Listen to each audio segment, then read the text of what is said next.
Welcome everyone, and thank you for joining today's webinar, where we will be talking all things integrations. My name is Liam Mallett, and I'll be guiding you on our journey today. It's fantastic to see so many of you from all around Australia and New Zealand, and we thank you for being so generous with your time and joining us. And we promise that you will leave today with something that you can take back to your business and implement today. First of all, I'd like to thank the Supply Chain Logistics Association for their support of this event, and without them, many of you wouldn't be here today. And also our sponsors, MachShip and CartonCloud, of which we're lucky to be joined by Sam Rouse and Vincent Fletcher, and they'll share their experience with us all. The chat is open for any questions along the way, so please drop your questions in there as we go. Dan will be there answering them, and if we have time at the end, we'll pose some to the team for their insights. But you didn't join to hear me talk, so let's get on with some introductions. Vincent, over to you first, and then Sam. Yeah, hey, thanks heaps, Liam, and welcome everybody. Thanks so much for making the time to jump on. So my name's Vincent. I'm one of the co-founders of a business called CartonCloud. We are a combined warehouse and transport management system, predominantly focused on the 3PL space, and we're headquartered in the Gold Coast.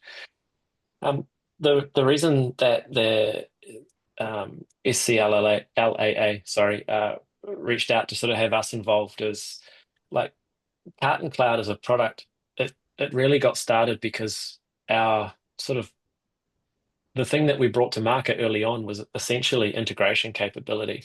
And, we launched with a product in about 2014 when cloud software was still relatively new in the logistics space. Like people were starting to sort of move in that way, but a lot of people were still running, like desktop applications and things like that. And one of the gaps that we saw was just there was still so much going on with people emailing spreadsheets to each other. And that seemed to be how the whole industry worked. And I guess we saw that as like a massive issue because it was really hard to automate the data entry when you're just getting emailed spreadsheets. And so kind of the unique thing that we brought early in was just being able to have those spreadsheets emailed into CartonCloud, and it reads the data and creates the jobs for you. And, from the back of that, we've kind of continued on a journey of essentially building more and more and more integrations all over the place. Majority of those API now, which we'll get into as the thing goes on. But they just felt we might be someone interesting to have on to sort of talk about that journey and how we've seen that kind of evolve over the last 11 years. Yeah, fantastic. Thanks, Vincent. And over to you, Sam. Yeah, thanks, Vincent, and thanks everyone for joining. My name's Sam Rouse. I'm a director at MachShip. MachShip was founded in 2014 with a single goal to simplify and automate freight management for shippers and retailers who use multiple carriers. And a little bit similar to what Vincent described, integration for us is really a core part of our being. The majority of our integrations are what we dub downstream integrations in terms, if you can imagine the workflow, the supply chain workflow.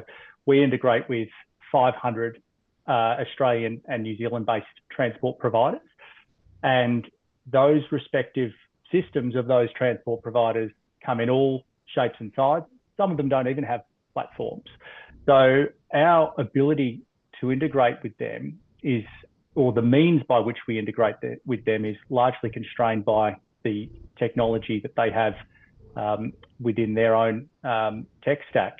So very early on, we realized if we are going to scale this, we need to come to the party and adapt to what their requirements are, rather than making a call on a single means of integration. So that flexibility has really served us and as a byproduct, our customers very, very well. It's meant that we can have a really large reach of transport providers. And that flows back upstream as well to platforms like CartonCloud, who we've had a long relationship with and a lot of shared customers as well. So integration is very much in our DNA as well. So really happy to be here talking this particular subject today. Fantastic. Thanks, Sam. Vincent, let's get started. So, let's talk about why integration matters. And I might start with a question. How many systems do you see your customers touch before an order gets out the door? 3, 5, more? What do you see? How long's a piece of string? I mean, this varies enormously. So we have some customers who just do straight e-commerce fulfillment, and they would, pull an order in from, say, Shopify. Shopify is like extremely dominant in that space in terms of an order source. Pull in an order from there and, pass it potentially through to MachShip in order to go on a carrier and be shipped out, or, through to, say, Ozpost, for example, if it's going to go with them. And in that case, it would be two systems. Order source and Shopify goes to Ozpost. In other cases, like we have examples where it's like the order is potentially coming into us via an FTP file or via an email. When we first receive it, we may provide some kind of update back to another system. It could be the customer's system, let's say it's SAP or something like that. And that could be, often that's an FTP based integration to tell them, yep, we received this other thing from you via FTP. So, here you go. Here's a file to tell you that we did that. Then down the line, it would be a very similar thing, kind of as the order's being packed and shipped out, like constant updates to those systems. We even integrate with route optimization software. So, passing all of those jobs that people need to do into like a route planning type tool to be able to give it to their drivers before it then comes back to us before they head out and deliver it on their vehicles. So, like in some cases, it can be kind of touching 4 or 5 systems before it's actually delivered. And in other cases, people just key the orders into our system and then they print out a pack slip at the end and there's no integration. So it really varies just depending on the requirements of the business.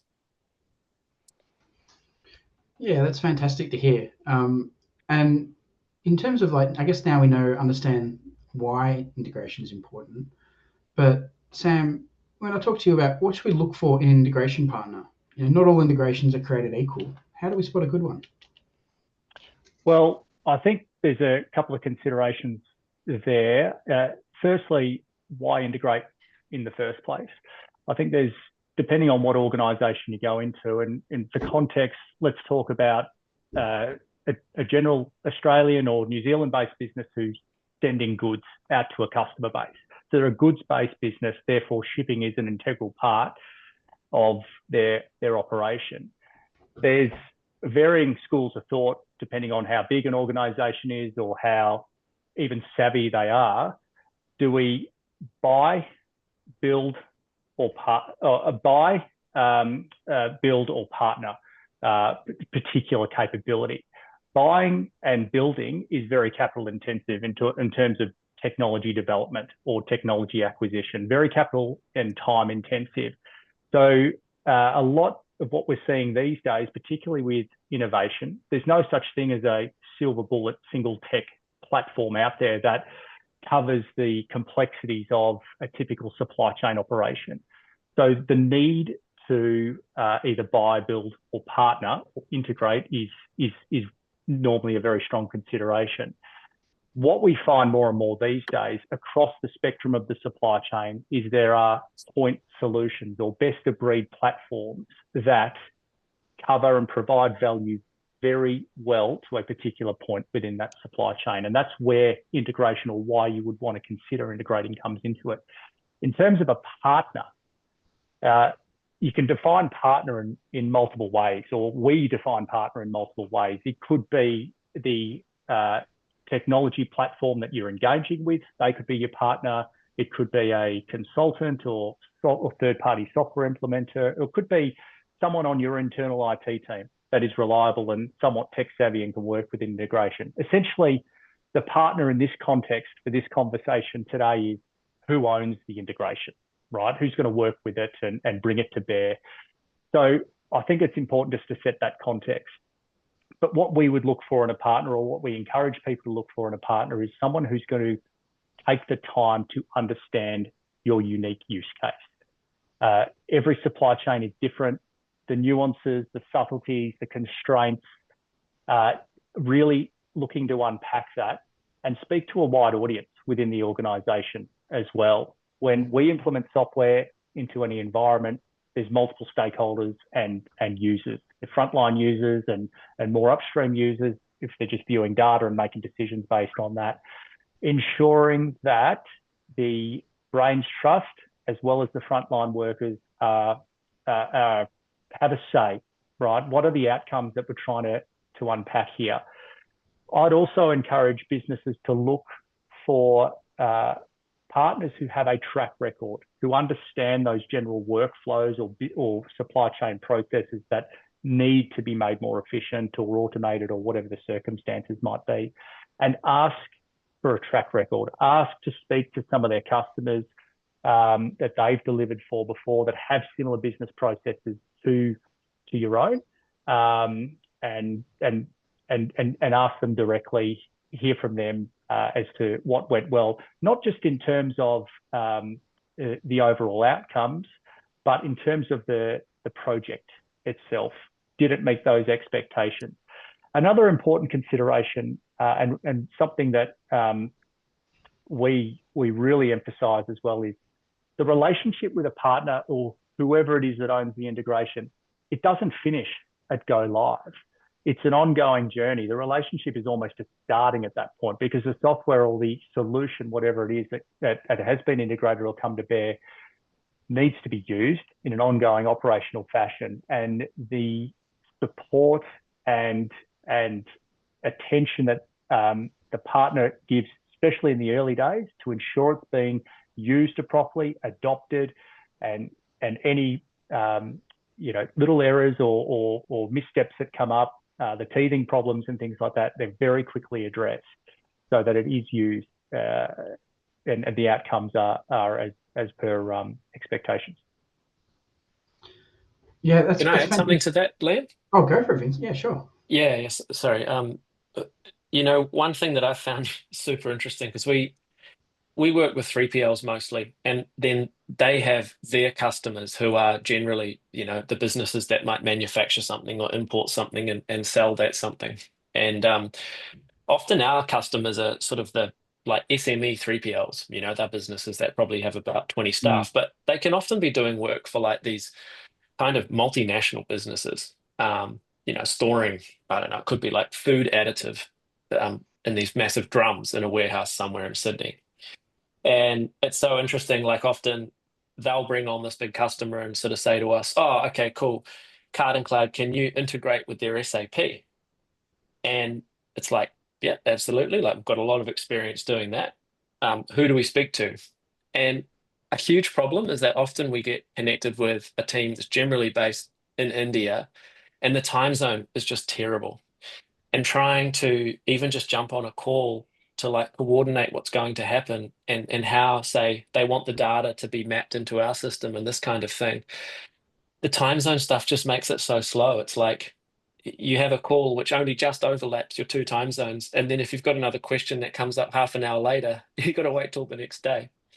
And so I think one thing to really look at too, like if you're in that kind of situation, try as hard as you can to work with someone who's sort of geographically located similar time zone to you, because this stuff can make like what should be a 1 week project end up taking 2 months, just because you can't iterate on it fast enough and you have to keep waiting 24 hours to get an answer. Yeah, I think that's a great point. I'd add to that, not having all the stakeholders in the initial conversation as well. The amount of times someone comes into the conversation when it's quite advanced, throws their little grenade or curveball in there as well, and all of a sudden all the conversation that's gone before is redundant, and that could have been mitigated by them being in the conversation initially as well. So making sure you've got your entire team or those relevant to contribute to scoping discussions, to surmising outcomes, those sorts of things as well. I completely agree with you about the time zone factors, Vincent. Yeah, spot on. And what I'm hearing is like, local support's really important, and it is about the subtleties. At the 50,000 foot view, we've all got the same supply chain, but the devil's in the detail. And it is about finding a partner that sweats the small stuff. Over the years, I've found the best integration partners, they don't just connect systems, they actually connect outcomes. So let's think about how that translates to growth in the real world. I read this recently somewhere that if growth is your goal, integration is your engine. So Sam and Vincent, people throw around words like integration and automation, but what does it actually look like in a real business? Sam? So I think, I mean, some of the obvious answers to that are, faster processes, cleaner or more accurate data, and, general automation. I think this, I mean, there's some quite measurable outcomes, right? I think for me personally, and perhaps some of the others at the MachShip business, the more enjoyable ones are, job satisfaction of staff members and this concept of, we talk about reduction of headcount. I think in our experience, it's more a reallocation of headcount. You can move people and individuals onto, more meaningful work. It's less admin intensive. So there's this reallocation rather than reduction, so to speak. And I think that's a great win-win outcome. But it happens, right? It happens far more often than the true kind of reduction necessarily, depending, of course, what the initial use case is. But I think what we often see is in a reallocation, there's this sense of, improved happiness in the workplace, and that really filters down to to our customers as well. They can feel that through communications or just the way things are done a lot more smoother, or that spring in the step, so to speak. Yeah, for sure. What about you, Vincent? I think very similar. So like typically when a logistics business brings on, say, a product like ours, and I used to do all the implementations myself, basically, like in the early days by actually flying there. There was like no one had used Zoom in 2014.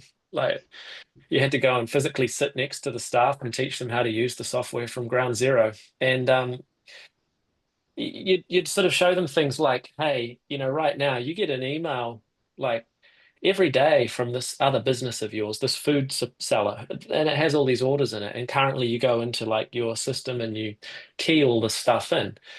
And it's like, now this is just going to appear. And at first I really freaked out because they're like, oh, what am I going to do? Like that's 90% of my work. But then the boss comes in and he's like, you can go and chase all the bad debts. Like you can go and chase everyone that owes us money now because we're falling behind on that. And that's like a massive thing in logistics. Like trying to get paid is super hard.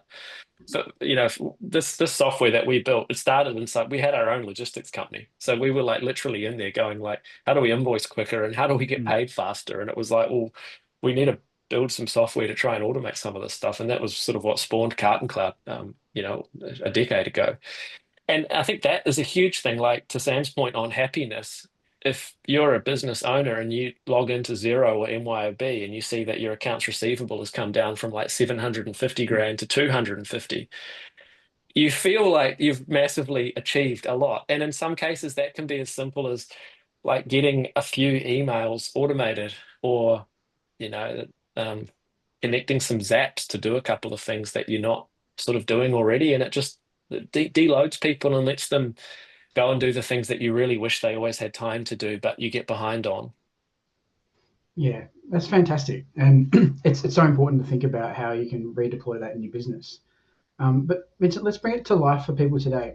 Can you break down what an automation from order to dispatch looks like and what are some of the pain points that can be solved with automation? Yeah, sure.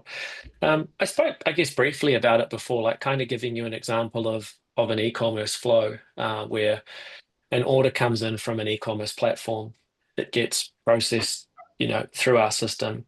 It then goes on and gets integrated to a carrier somehow, and that could be through, a system like sort of MachShip because they have so many carrier connections. And that's why, a lot of our customers are using their product is because it's like, oh, we need to book freight on like 30 different carriers. And us, CartonCloud, we haven't gone and built 30 different carrier connections to all of these freight companies in Australia. So it's like, hey, go talk to MachShip. They can go and do this for you.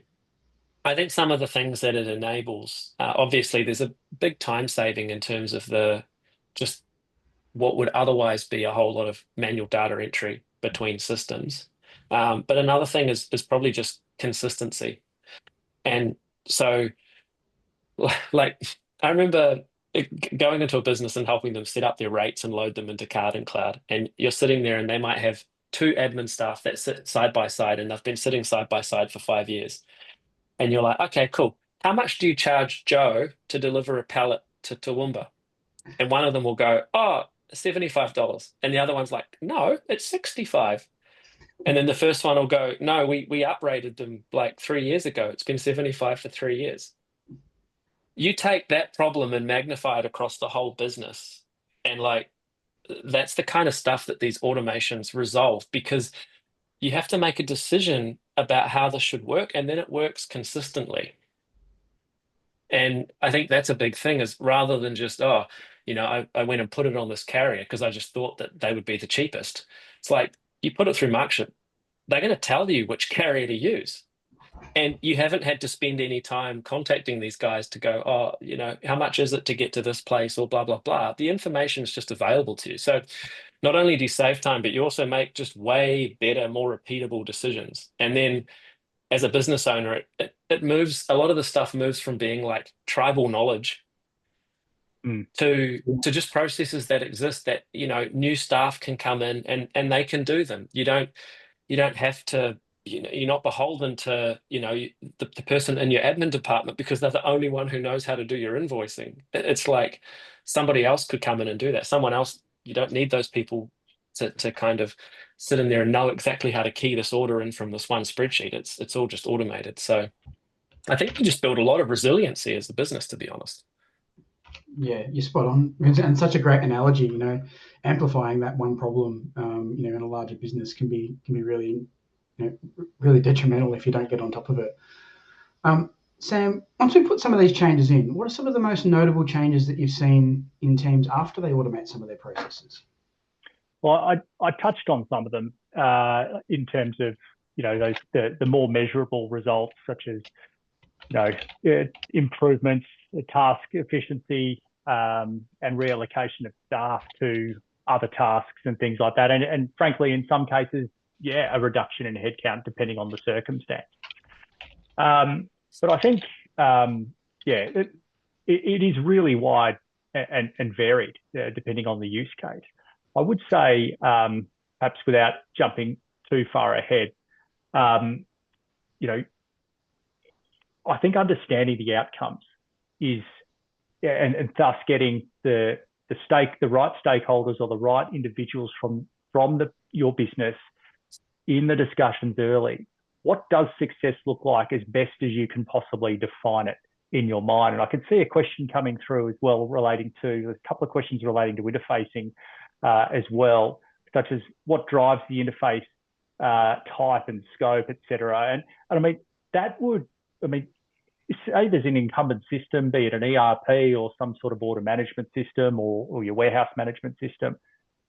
Your outcome might be, we want to keep using that. We want to keep either entering data into that thing, or that's what our staff and teams are used to viewing. To move on from that, that's just a bridge too far in the change management department. And a partner needs to hear that, and they can work with that. With the integration methodologies these days and the tools that exist, so much is possible.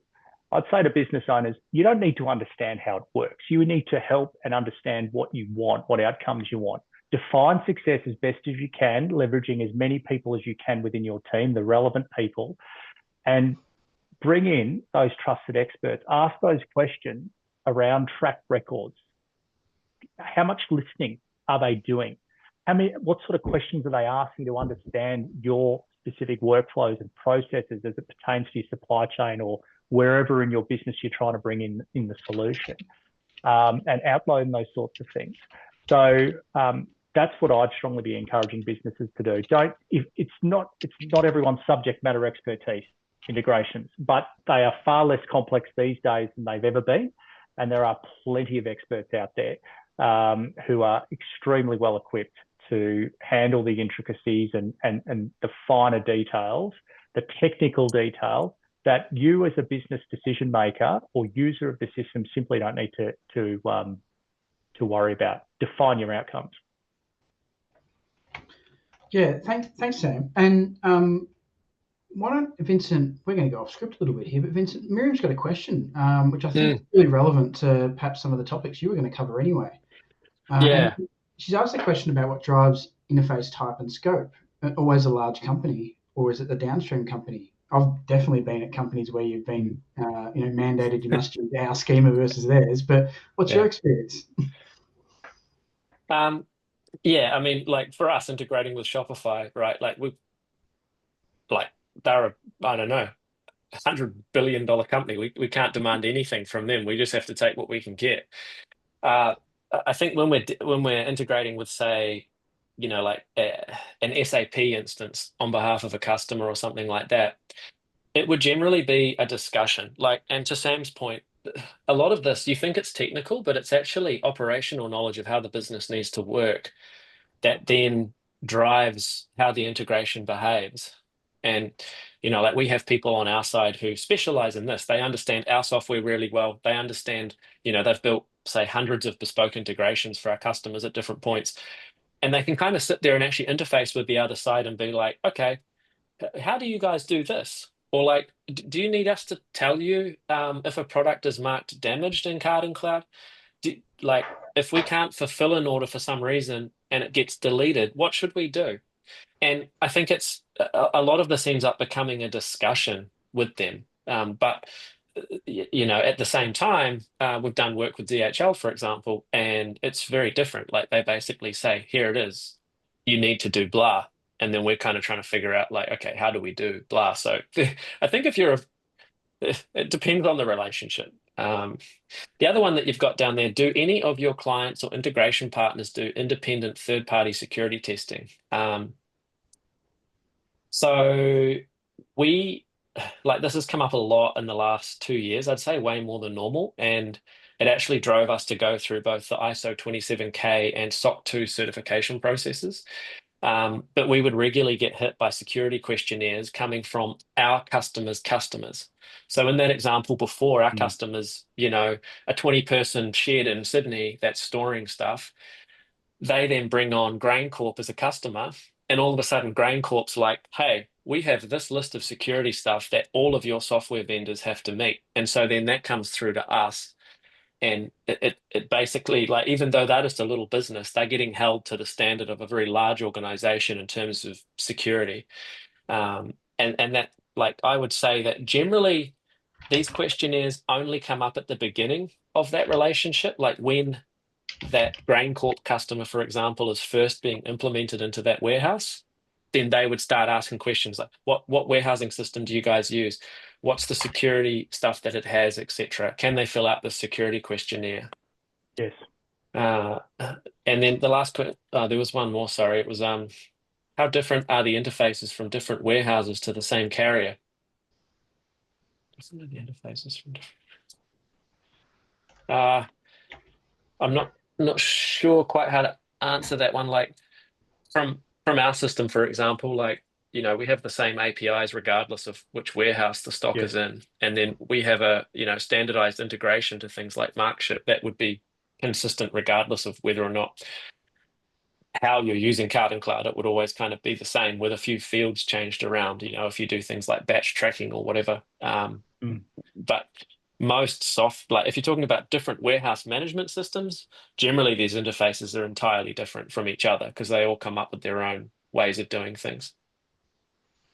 Yeah, fantastic and well answered, Vincent. I'm going to throw to you both a question, I guess really for your final thoughts, but what would you say to a business leader who's still hesitant to trust automation in their business? And maybe start with you, Sam. Yeah, like I said before, I think focus on those outcomes. I mean, if you take this very discussion, we haven't gone into technical detail on anything because it's really quite irrelevant. Leave that up to the experts. No doubt within the audience, there's software developers and those that are either third party or in-house implementers or integrators. But I think focusing on those outcomes and, as I said, bringing in the relevant stakeholders to join the discussion and contribute to what success looks like. Get on the front line with your staff and have a look at what's happening on the day-to-day. See for yourself, hear for yourself where those inefficiencies are and some of the gaps in individual workflows or in the overall process. And I think by coming down into the warehouse, and really getting on the front line, you're gonna learn a lot and see for yourself where those inefficiencies are to help define those outcomes. Yeah, fantastic. Thanks, Sam. And Vincent, some final thoughts from you? Yeah, similar. I mean, as your business grows, like you tend to get more and more kind of disconnected from what people are doing on the front line. And like my experience has been that most frontline workers are extremely busy and because they're just fighting fires all the time, especially in a logistics business. It's like, oh God, where did this pallet go? I don't know. I'm gonna have to call all these people and try and find it. And for them, like trying to come up with how could I automate this? Often it's just feels so far beyond what they need to deal with today that they don't. And where I think we've found a lot of efficiency gain within both our own business and within our customers' businesses is to Sam's point, like you go and sit next to the people doing counts just for a few hours and just ask them questions like, oh, why do you do that? And it's like, oh, because of this thing. And it's like, oh, well, why does that thing exist? Oh, because of this reason. And then pretty quickly you're like, man, none of this matters. This is some like outdated process that these guys are following, which is not even required. Or I could automate this out. And there's different levels of automation. Like not everything needs to be some crazy complicated sort of, like talking to people in India to get an integration running. It could be as simple as jumping on Zapier.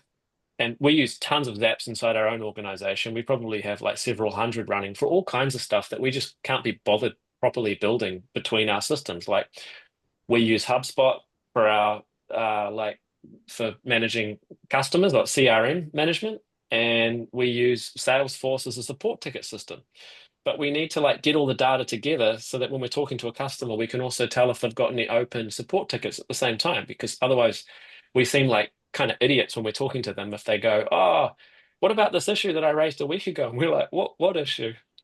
We'd much rather have that information. And so you can create these very basic integrations between tools just with these systems that cost almost nothing. Like Zapier is free, I think, up until a certain point. And again, it's not a technical thing. You just need to understand what you're trying to achieve as an outcome and just set it up. It's like, 20-minute job for someone who really understands their business. And so I think that's where people can start. And then they can kind of just grow from there. You pick a few of the low-hanging fruit, get them done, and then you can move on to the more tricky stuff. That's such a great perspective. I really appreciate it, Vincent and Sam. And I think that's the kind of we're seeing this across the board. People who want to automate some of their stuff, get things done faster with fewer errors, and ultimately get more customer confidence out the other end.